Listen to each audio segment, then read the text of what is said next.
Yuk coba kita balik lagi kepada ayat surat Ali Imran ayat 14 dan 15. Di ayat ke-14 itu Allah sedang menjelaskan kepada kita tentang contoh-contoh kenikmatan di dunia. Walaupun itu bentuknya simbolik ya, tidak detail semua hal, tapi dia mewakili beberapa contoh kenikmatan dunia. Dan kita mencintai itu. Hubbus syahwat minan nisa, kita mencintai pasangan kita, atau seorang laki-laki mencintai perempuan. Dan ini yang paling pertama disebut oleh Allah, karena Allah tahu banget ini yang paling sering kita bahas. Terutama buat jomblo kan, omongan yang paling menarik itu adalah masalah love, masalah perasaan, masalah cinta, masalah hubungan. Bahkan kita kalau nongkrong tuh mungkin ngomongin tentang masalah perasaan, masalah hubungan itu 80% atau 90%, 10%-nya ngomongin masalah yang lain. Dan kadang-kadang kalau lagi curhat tentang masalah hubungan, masalah perasaan itu bisa semalaman sampai menjelang subuh. Kuat gitu. Kenapa? Karena ada hubus syahwat.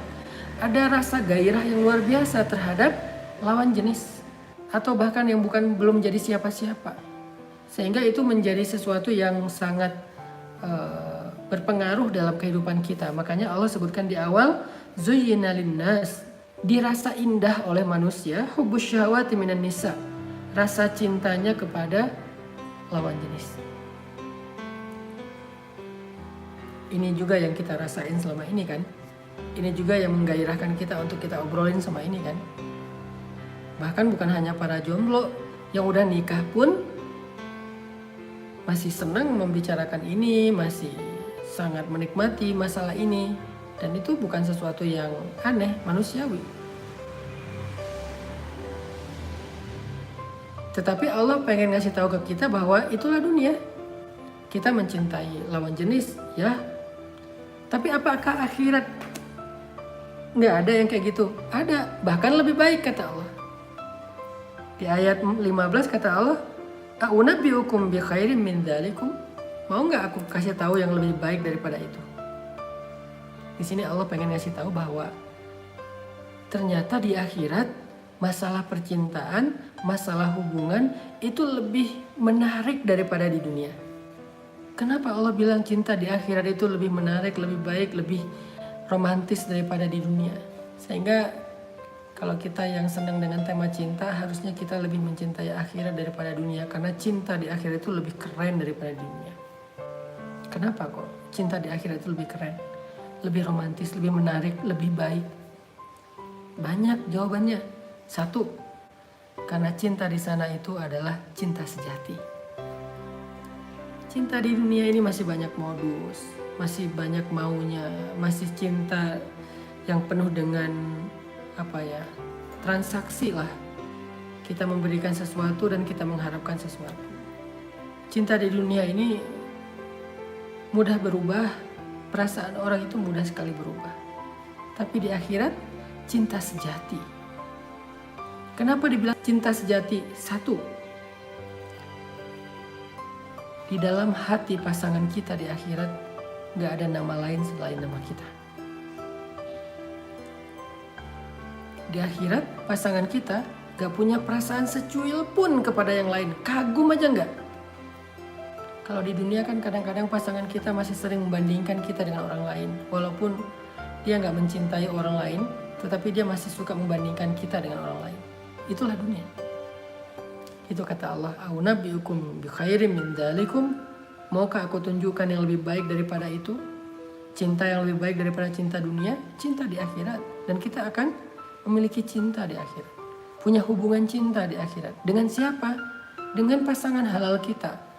Dengan siapa kita akan berpasangan di akhirat? Dengan pasangan di dunia yang solihah, tetapi Allah akan perbaiki perasaan mereka nanti di akhirat. Akan diperbaiki perasaannya. Jadi gak terganggu lagi. Dan cintanya abadi. Romantisnya tuh abadi.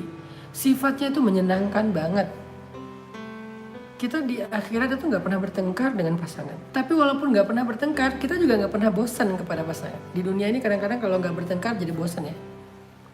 Kadang-kadang pertengkaran itu bagian dari cara kita untuk menyegarkan hubungan kadang-kadang, walaupun gak disengaja. Soalnya kalau habis bertengkar, biasanya tiba-tiba jadi lebih romantis, lebih hangat lagi tiba-tiba. Tapi di akhirat, kita gak bakal pernah bertengkar dengan pasangan, tapi juga gak bakal pernah bosan. Bertengkar enggak, ribut enggak, bete enggak, baper enggak, tapi bosan juga enggak. Terus apa yang kita rasakan? Seperti cinta saat baru pertama, selamanya kayak gitu. Kayak baru kenal, kayak baru pandangan pertama, kayak baru nikah hari pertama, bulan madu, kayak gitu aja sepanjang masa, selama-lamanya, kayak bulan madu terus sepanjang masa. Gak ada rasa cemburu, apalagi dengan bidadari, gak ada. Allah cabut semua perasaan yang mengganggu hati kita. Cemburu, iri, dengki, marah, baper, dicabut semua. Kalau meninggal sebelum menikah, Ustaz, nanti nikahnya di akhirat. Tenang, nanti nikahnya di akhirat. Karena di akhirat itu gak ada jomblo. Di surga itu gak ada jomblo. Di surga itu semua orang berpasang-pasangan. Jadi gak ada yang baper, gak ada yang diem sendiri, gak ada yang mojok karena dia gak ketemu pasangannya, gak ada yang jomblo sampai usia lanjut, gak ada. Gak ada yang dibully gara-gara masih sendiri sementara gengnya udah pada nikah. Gak ada yang gak berani ketemu di reunian gara-gara dia masih sendiri, gak ada. Dicabut semua perasaan yang gak nyaman. Yang menikah 2 kali pasangannya yang gimana? Yang paling baik akhlaknya. Makanya jadilah seorang pasangan yang paling baik akhlaknya. Sehingga kalau ditakdirkan salah satu di antara kita harus menikah 2 kali, mungkin kita meninggal duluan atau pasangan kita meninggal duluan, lalu yang masih hidup akan nikah lagi misalnya, maka pasangannya di akhirat adalah yang paling baik akhlaknya. Memang ada riwayat yang mengatakan yang paling belakangan, tetapi saya lebih memilih pendapat yang paling baik akhlaknya. Dialah yang menjadi pasangan di akhirat. Intinya apapun kesenangan yang kita dapatkan di dunia, mau itu masalah hubungan dengan percintaan, masalah punya keturunan wal banin, masalah rumah wal qanatiril muqantarah, atau masalah perhiasan minadz zahabi wal fiddah, atau masalah kendaraan wal khailil musawwamah, atau masalah peliharaan wal an'ami wal hars, atau masalah kebun, ladang, kerjaan, profesi, karir. Semua mata'ul hayatid dunia, semua kesenangan dunia itu gak ada apa-apanya dibandingkan akhirat. Itu yang Allah pengen sampaikan di ayat 14 dan 15. Allah lagi ngajarin kita tentang belajar mencintai akhirat. Karena akhirat memang lebih baik. Semua yang kita nikmati di dunia, itu di akhirat ada dan lebih baik. Semuanya. Semua yang baik-baik, yang menyenangkan, yang kita nikmati di dunia, itu semuanya ada di akhirat dan lebih baik. Apa yang paling kita sukai dari kehidupan dunia? Apa? Ya kayak tadi jawabannya, oh cinta Ustaz.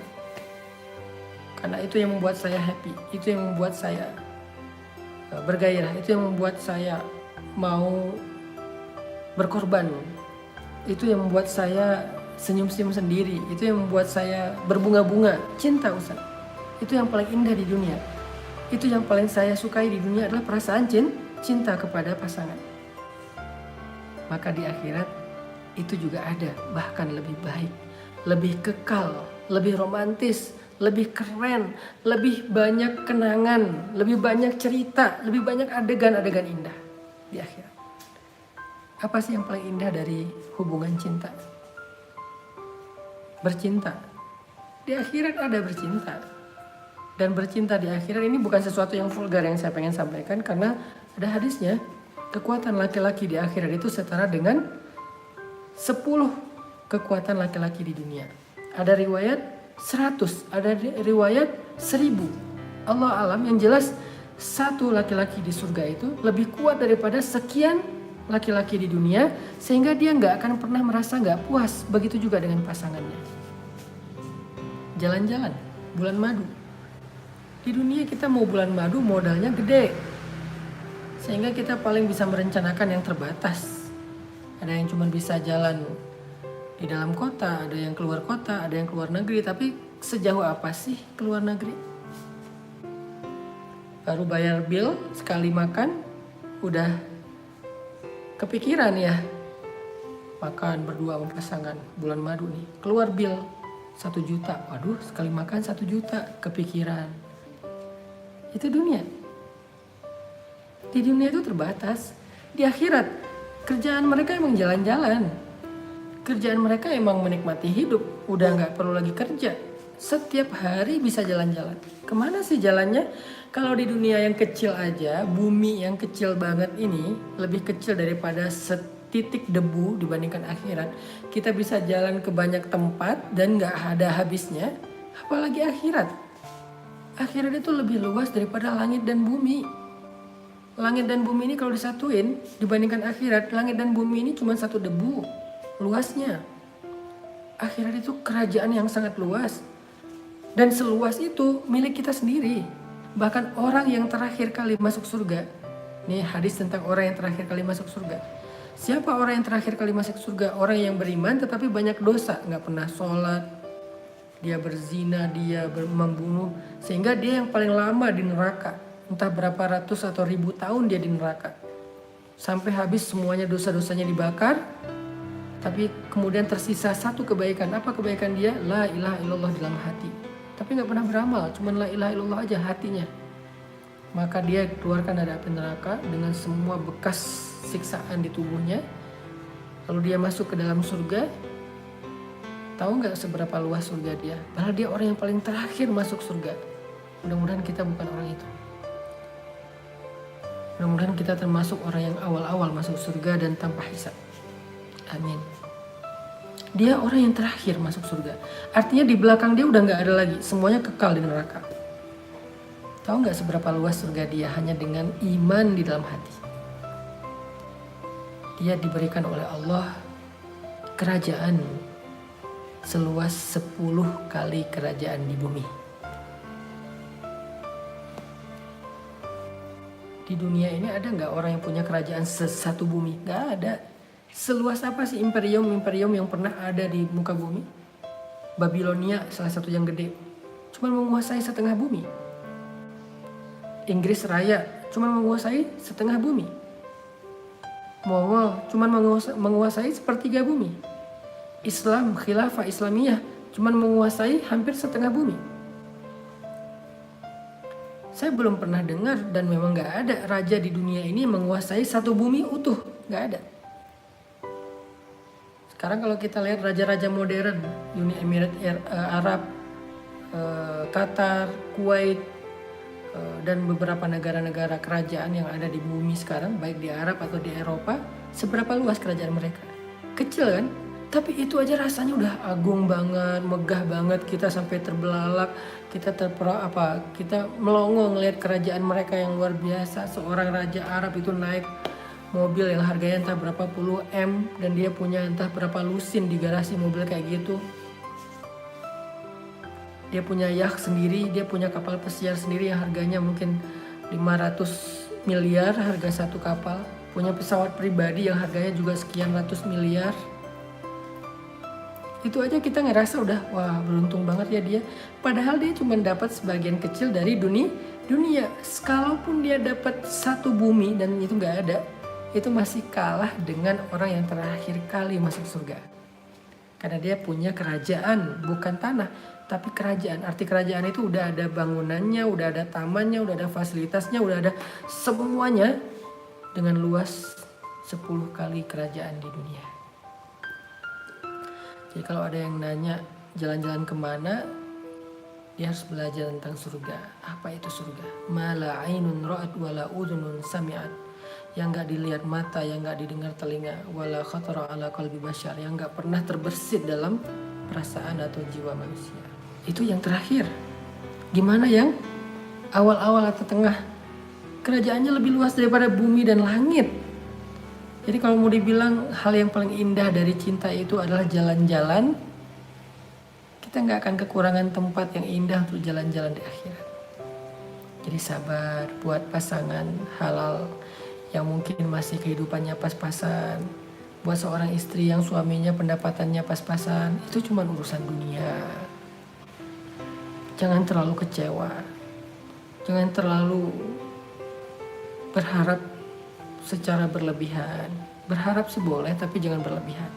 Karena ketika kita sabar, seorang istri sabar, seorang suami bersungguh-sungguh, nanti mereka akan menikmati kehidupan yang lebih romantis di akhirat selama-lamanya. Masih bisa kajian bareng Ustadz? Kita bisa ketemu Rasul di akhirat. Makanya banyak sholawat supaya jatah ketemunya lebih banyak. Karena yang mau ketemu sama Nabi itu banyak. Seluruh umat Islam, bahkan para anbiya, umat-umat terdahulu juga pengen ketemu Nabi. Terus gimana kita bisa ketemu Nabi ketika semua orang bertemu dengan Nabi? Banyak sholawat. Semakin banyak kita sholawat, dua caranya. Satu, banyak sholawat. Dua, banyak terlibat dalam memperjuangkan warisan Nabi, yaitu agama Allah. Semakin kita setia berjuang meneruskan warisan Nabi, perjuangan Nabi, dakwah, kemudian kita banyak salawat, insya Allah semakin besar kesempatan kita untuk sering ketemu dengan Nabi. Apalagi kalau kita suka menyantuni anak yatim, kasih makan mereka. Insya Allah saya pengen banget nanti ketika pesantren udah jadi, saya pengen sebanyak mungkin anak yatim kita santuni di pesantren itu. Membelai mereka, makan bareng dengan mereka, ngajarin mereka ngaji, ngajarin mereka hidup. Anak yatim. Karena kata Nabi, aku dengan orang yang menyantuni anak yatim itu begini nanti di akhirat. Sehingga kita bisa dekat sama Nabi nanti di akhirat. Beres ketemu Nabi, pulang ke istananya sama istrinya berdua keliling, jalan-jalan. Pakai apa jalan-jalan, kendaraannya apa Ustaz? Kendaraannya macam-macam. Cahaya yang paling enak gitu, karena kendaraannya bisa cepat kemana aja. Dan itu baru surga kita sendiri loh. Belum surga pasangan kita. Belum surga anak-anak kita. Belum surga keluarga besar kita. Baru surga kita sendiri aja udah seluas langit dan bumi. Nanti kita tinggal tanya sama pasangan kita, kita mau tinggal di rumah siapa nih? Ke surga aku aja yuk. Ke surga dia. Ke surga saya aja Pak, kata si anak. Ke surga anak. Kan kekurangan tempat? Enggak. Jadi kita bisa jalan-jalan ke surga saudara kita, keluarga kita, anak kita, dan kita kayak lebaran aja tiap hari. Lebaran hari pertama, habis sholat id rasanya gimana? Gimana cara kita memulai menanamkan rasa cinta kepada akhirat? Ini nih, belajar memahami betapa indahnya akhirat dibandingkan dunia. Ini yang sedang saya sampaikan ini kan dalam rangka itu. Belajar, memahami, dan meyakini bahwa akhirat itu lebih indah daripada dunia. Sehingga ketika kita udah memahami dan meyakininya, kita akan mencintai akhirat lebih daripada dunia. Dan gak akan terlalu berlebihan sedih ketika kita kekurangan dunia. Sehingga ketika kita sudah memahami itu, belajar meyakini itu perlahan-lahan, insya Allah kita akan merasa lebih nyaman dalam kehidupan di dunia. Gak merasa sempit lagi. Kita akan lebih bergairah beribadah, beramal soleh. Karena yang kita cari adalah kehidupan akhirat.